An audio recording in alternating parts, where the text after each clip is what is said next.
Po bën 6 muaj që kur Behar Preniqi është arrestuar në mënyrë arbitrare në Serbi dhe po mbahet atje nën akuzat për krime lufte.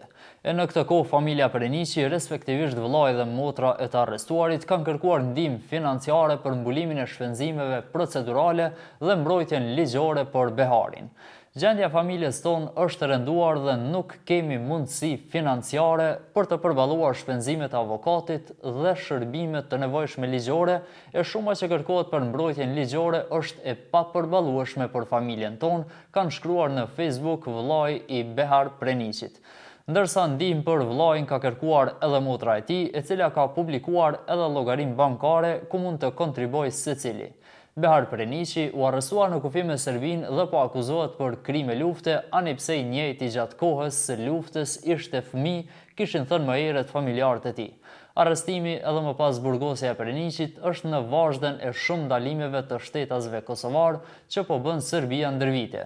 Ndalimi i tyre e më pas mbajtja në përburgje të shumta është shtuar në numër sidomos gjatë 3 viteve të fundit, gjë që ka bërë edhe më të rrezikshme kalimin e secilit në pjesët kufitare me Serbinë. Për këtë, Ministria e Punëve të Jashtme e Diasporës vazhdimisht ka kërkuar që të shmangen rrugët nëpër Serbi, sidomos për ish pjesëtarët e UÇK-s apo zyrtarët policor të Kosovës.